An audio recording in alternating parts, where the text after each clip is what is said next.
Alors bonjour les quadistes, aujourd'hui je suis en interview avec un personnage qu'on va vous présenter pour la première fois, le directeur général de CF Moto Canada, Monsieur Rodolphe Arenales, c'est ça? C'est exactement ça. Salut Rodolphe, comment ça va? Ça va bien et toi? Merci de me recevoir déjà.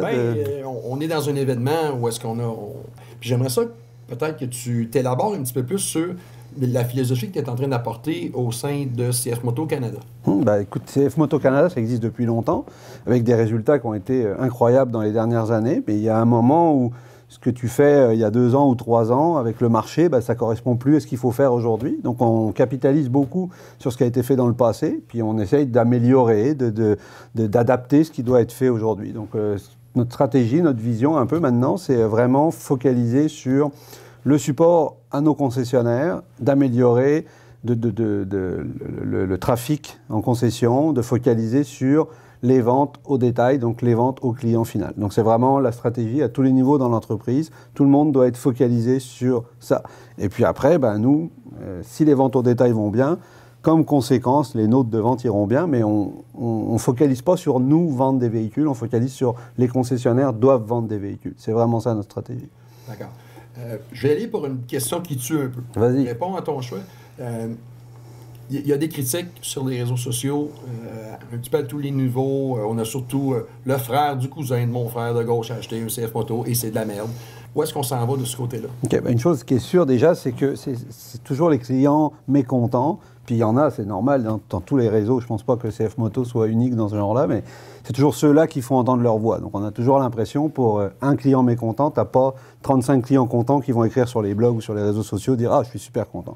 Mais il est vrai par contre qu'on a des concessionnaires qui sont un petit peu en retard ou en retrait, ou comme dans tous les réseaux, tu as des bons puis des moins bons. Nous, de ce côté-là, on veut travailler avec eux. On est en train déjà de stabiliser des choses en interne chez nous pour pouvoir se préparer justement à mettre en place des plans de formation technique plus fréquents que ce qu'ils sont aujourd'hui, un support technique aux concessionnaires beaucoup plus fréquent aussi et beaucoup plus performant. C'est de l'amélioration continue, donc le marché change, les besoins changent, nos véhicules changent aussi beaucoup, donc il faut qu'on soit capable de s'adapter. Donc quand je te disais au début, on s'adapte en permanence, c'est ce qu'on est en train de faire. On s'adapte, on change un peu d'organisation parfois pour s'adapter à des nouveaux besoins, puis des problématiques que peut-être apparaissent avec le temps. Quand on vendait moins de véhicules, il y avait peut-être moins de gens moins contents. Maintenant, on en vend beaucoup plus, donc évidemment, la proportion, si tu as 10% de gens mécontents ou 5%, sur X véhicules, le plus ce qu'on vend aujourd'hui, ça fait plus de monde. Donc on essaye de corriger ça à tous les niveaux, puis c'est ça, on met en place petit à petit, mais encore une fois, la mise en place n'est pas facile, puis n'est pas très rapide, ça implique souvent des développements informatiques, des choses comme ça. Et puis l'effet est lent aussi, c'est-à-dire que c'est pas parce qu'on va faire une formation technique demain à tous les concessionnaires qu'après-demain, il n'y a plus de commentaires dans les réseaux sociaux, puis tous nos concessionnaires sont parfaits. Il faut attendre du temps, puis il y a aussi des choses qui restent. Une mauvaise image, des fois, que tu as pu avoir, c'est long à la corriger. Donc on travaille là-dessus, mais on n'a pas une vision à 6 mois, on a une vision vraiment à long terme pour corriger tout ça. Donc, si on prend, pour nos internautes, CF Moto Canada, c'est la compagnie mère s'appelle CMI. C'est ça. Canada Moteur Importation, oui. La vision, parce que là, il y a deux choses qu'il faut séparer. Il y a CMI qui est l'importateur canadien. C'est ça, puis on importe la marque CF Moto, en fait. C'est ça. Qu'est-ce qu'elle est la relation présentement? Parce que le fondateur, Carl Patoine, avait une relation particulière avec CF Moto World. Ils ont fait beaucoup de développement le nombre d'années. Puis, quelle est la relation maintenant, la corrélation entre CF Moto World et CMI? Est-ce qu'on est toujours bien liés comme ça au niveau de développement des produits? C'est sûr que CF Moto World, comme tu dis, ils écoutent beaucoup leurs distributeurs. Donc on est un gros distributeur pour eux, donc ils écoutent ce qu'on a à dire. Mais aussi, de leur côté, ils progressent très vite. Donc, ils sont capables de faire des analyses que peut-être ils n'étaient pas capables de faire il y a 5 ans, 10 ans en arrière, et puis que des gens comme Carl étaient capables de leur apporter du support. mais ils sont toujours attentifs à ce qu'on peut leur amener comme solution, comme identification d'une amélioration, des choses comme ça. Donc oui, il y a toujours un lien en permanence avec notre manufacturier pour l'amélioration continue des produits. Alors est-ce que c'est tous les ans on amène une amélioration? Peut-être pas, parce que eux aussi, je te dis, s'améliorent vraiment beaucoup, puis ils commencent à comprendre comment fonctionnent les marchés dans lesquels ils distribuent leurs produits. Mais il y a une attention particulière aux produits, puis on est toujours un intervenant écouté par notre manufacturier. On pense souvent que CF Moto ne fait que des VTT et des quads. Es-tu capable d'apporter un petit peu, parce qu'il y a beaucoup de facettes de CF Moto que les gens au Québec ne sont pas au courant? Oui, ben, ils font leur premier business à CF Moto, c'est la moto. Okay? Donc ils fabriquent des motos sous le nom de CF Moto. Donc les moteurs plus la moto. Donc ça, c'est le business le plus gros de CF Moto. Le quad, étonnamment, c'est secondaire, dans le sens c'est pas le plus gros business pour eux. Pour comprendre, pour rendre ça plus tangible, parce qu'ils font leur propre moto, naturellement, mais ils fabriquent maintenant des motos pour un manufacturier européen. Oui, ils fabriquent des motos pour KTM. Donc il y a un accord qui a été signé entre KTM et CF Moto pour la production d'une gamme de motos spécifiques. Je crois sur quand même pas mal d'éventails de cylindrés. Donc c'est quand même pas juste des petites 125? Non, il y a aussi des cylindrés plus grosses. Là, c'est vraiment un large éventail de motos. Donc je veux dire, KTM, c'est quand même un nom reconnu. Donc pour qu'une marque comme KTM fasse confiance à CF Moto, je pense qu'on est très loin de l'image qu'on pouvait avoir de CF Moto il y a quelques années. Je pense qu'il faut se rendre à l'évidence. CF Moto, c'est un acteur dans le sport motorisé, pas seulement le off-road, qui compte aujourd'hui au niveau de l'échelle mondiale. C'est ce qu'on peut dire. Puis il y a la production toujours il y a d'autres produits comme les moteurs de bateau, des choses comme ça aussi, qui sont encore d'autres choses dans lesquelles CF Moto est capable de jouer un rôle aujourd'hui.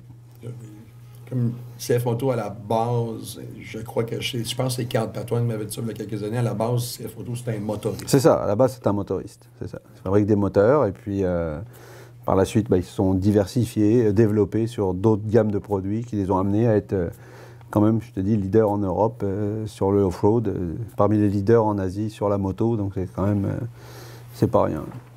Super. Dernière question. Je ne sais pas si tu vas pouvoir répondre à celle-là. Je vais essayer. Si on prend ce qu'on appelle un roadmap en anglais, donc on se transporte vers, mettons, les 5 prochaines années, est-ce qu'on a quand même un genre de roadmap chez CF Moto World? Écoute, je suis pas... on a des informations, mais pas à 5 ans ou 6 ans sur l'évaluation produit. Ils ne nous communiquent pas ça. Je pense qu'ils savent où ils s'en vont, mais on n'a pas d'informations à 5 ans où est-ce qu'ils s'en vont. Donc, en tant que distributeur, on a le plan produit sur les 2 prochaines années, mais on n'a pas le plan produit sur 5 ans, ni sur les orientations. Puis je pense que ça serait un peu présomptueux de le dévoiler comme ça. Ils ne me parlent pas à moi directement, là. Donc, moi, je me dis juste que ils ont été capables si rapidement de développer une gamme et puis de prendre la place qu'ils ont pris dans le monde, parce qu'il ne faut pas oublier que CF Moto, c'est numéro 1 en Europe maintenant, très puissant en Asie, numéro 1 en Australie, pareil. Donc, en si peu de temps, puis ils sont arrivés bien après les manufacturiers habituels de ce monde-là. Donc, s'ils ont été capables en si peu de temps de sortir des véhicules, de s'adapter à des marchés aussi différents en Europe, où tu as plein de marchés différents avec des législations compliquées, de distribuer des produits dans plus de 70 pays dans le monde, je me dis que 5 ans, à l'échelle de ce qu'ils ont fait jusque-là, c'est très long pour eux. Donc ça leur laissera le temps probablement de se développer encore beaucoup de choses, beaucoup de nouveautés et de s'adapter à la demande très très rapidement. Je ne suis pas très inquiet sur la capacité de CF Moto à amener d'autres produits, à se développer rapidement. Ils l'ont montré jusque-là. Donc je pense qu'on n'a pas de souci à se faire et qu'ils vont nous réserver pas mal d'autres surprises. Puis on est assez confiant dans l'avenir de notre gamme de produits en tout cas. En québécois, ça veut dire « ça s'en vient, je ne le sais pas ». C'est ça, à peu près. Ce que j'essaie de faire, puis souvent, j'ai pas toujours été le meilleur ami de CF Moto, comme tu le sais, au niveau de mon historique. Par contre, je ne veux pas non plus passer pour un fanboy de CF Moto. On regarde ça parce que là, présentement, sur les réseaux sociaux, c'est ça. Là, des fois, moi, je suis invendu parce que je parle de CF Moto, blablabla. Moi, je peux dire que c'est la meilleure affaire depuis le pain tranché. Ça ne changera absolument rien parce que c'est votre argent, c'est l'argent du consommateur. Je pense qu'on le fait déjà correctement. Parce que, je te dis, encore une fois, si tu regardes les progressions, aussi bien dans le monde qu'au Canada l'année dernière, en 2019, c'est une année record encore de progression pour nous. je pense qu'on le fait déjà très bien, puis que notre message, il passe. C'est-à-dire que 5 ans de garantie, c'est un message qui passe. Il n'y a pas besoin d'être hyper intelligent pour comprendre 5 ans de garantie, c'est un super avantage. Quand tu regardes le prix du véhicule et que tu regardes comment il est équipé, les gens, les clients sont pas des nonos, là. Ils comprennent, ils sont capables. Là, le client final, c'est pas un nono, il est capable de voir comment le véhicule est équipé. On lui donne 5 ans de garantie, puis quand il regarde le prix, puis quand il regarde la finition, puis je te dis, il y a une amélioration constante du produit. Donc, qualité, plus équipement, plus garantie, plus prix. Ça commence à faire beaucoup d'arguments pour un seul produit. Puis quand tu regardes le design des nouveautés que tu as pu essayer aujourd'hui, tu te dis, ben mon Dieu, il rajoute par-dessus maintenant le design, vraiment propre à CF Moto, avec le propre ADN, quelque chose qui est en train de se créer. Ça fait beaucoup de choses. Puis derrière, moi je vais parler pour le Canada, mais nous on a bâti une équipe là depuis 1 an avec vraiment des gens issus du secteur, issus du milieu, des spécialistes dans leur domaine. Donc tout ça pour vraiment encore augmenter puis mettre l'emphase sur ces arguments-là. Et puis je peux te le dire aussi, on arrive avec pas mal de surprises pour la moitié de l'année en termes de produits, on en a déjà parlé, mais aussi en termes de stratégie commerciale de CF Moto au Canada. Il y a beaucoup de choses qui s'en viennent, puis des grosses surprises qui vont encore aller secouer pas mal le marché. Là. C'est pas moi qui le dis, c'est lui. C'est moi qui le dis. Est-ce qu'on peut avoir un petit peu parce que t'étais quoi avant? T'étais un vendeur de tapis ou tu vendais des choses usagées? Non. Qu'est-ce que tu faisais avant? Qu'est-ce qui a fait que tu es arrivé chez CF Moto? Ouais. Quel bagage que tu as? Ben écoute, j'ai une carrière de un peu plus de 20aine d'années maintenant. J'ai commencé ma carrière dans l'automobile. J'ai eu la chance de travailler à peu près à tous les niveaux dans une organisation, que ce soit au siège social, dans une filiale d'importation, dans un siège local en Europe par exemple. J'ai eu la chance de travailler aussi en concession plusieurs fois, ça permet de bien comprendre un peu le business concessionnaire. Et puis j'ai travaillé 13 ans chez un manufacturier canadien très connu, donc ça m'a donné une bonne expérience du domaine aussi. Puis tout ça, j'ai eu la chance aussi de le faire dans 6 pays différents, donc, ce qui me donne une ouverture et puis je dirais une certaine capacité à comprendre un marché, puis à comprendre un peu des gens différents, des issues de cultures différentes, comme on a au Canada. C'est sûr que les concessionnaires de l'Ouest ne sont pas forcément comme les concessionnaires québécois, mais quand tu es habitué à t'adapter à des cultures différentes, c'est sûr que ça aide, puis que tu as le background en plus d'avoir travaillé aussi bien pour un concessionnaire que dans un siège social, que dans une filiale d'importation comme on est nous. Et que ça fait 13 ans que tu évolues dans le secteur du powersport, c'est quand même... ça m'aide pas mal dans ma tâche aujourd'hui, puis je pense que c'est aussi tout ça ces choses-là qui font que je suis chez CMI aujourd'hui. C'est que j'avais un profil qui correspondait à ce qu'ils avaient besoin maintenant dans leur évolution. Donc on s'est retrouvés ensemble, et puis je pense que la combinaison fonctionne très bien aujourd'hui. Autre question. T'es un rider? Oui, mais évidemment... J'ai découvert ça quand j'ai commencé à travailler pour l'autre manufacturier pour lequel je travaillais avant. J'ai découvert le off-road et puis c'est devenu comme une passion. Donc moi, je fais pas des petites rides trop le week-end. C'est pour ça que je voudrais que les internautes comprennent. J'aime plus faire des grandes rides là, de plusieurs milliers de kilomètres, plutôt en autonomie, puis que ce soit vraiment de l'aventure, jusqu'à des 5, 600, 700, 800 km par jour sur 10, 12, 13 jours d'affilée. C'est plutôt ça qui me... On parle en quad, là. On parle en quad, là, oui, en quad ou en côte à côte. Là.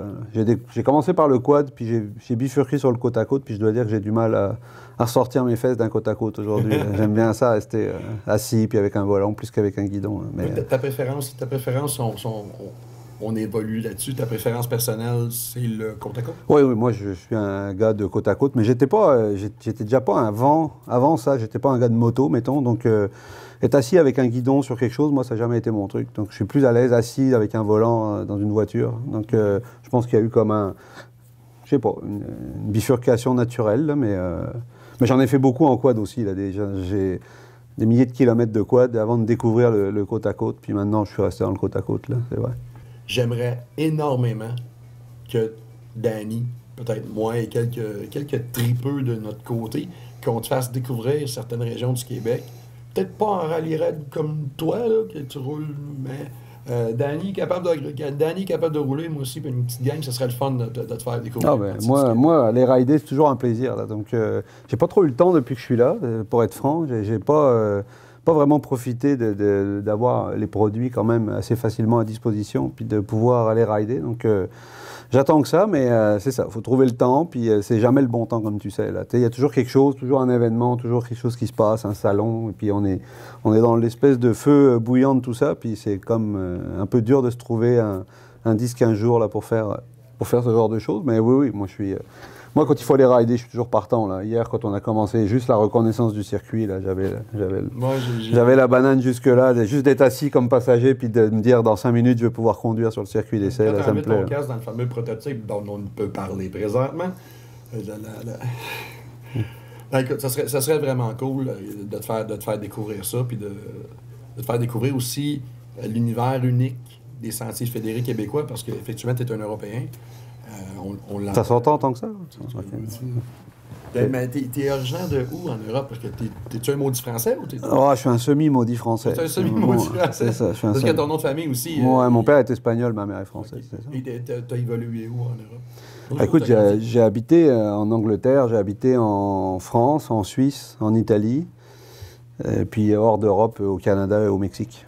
Et c'est pas tes premières visites au Canada? Oui, si, c'est ma première fois que j'habite au Canada. Okay. J'étais venu au Canada avant, mais j'y habite là, depuis 4 ans, puis c'est la première fois. T'es globe-trotter? Écoute, ouais, on peut dire ça. Là. Danny, il faut amener ce gars-là se promener en quad au Québec. Ah oui. Pas de trouble.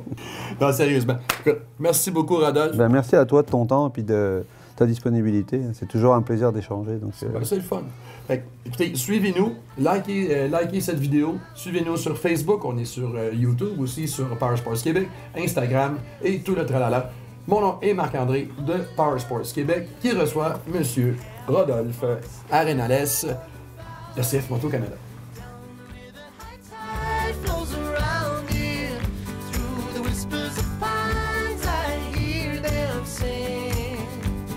The more you love, the more you live.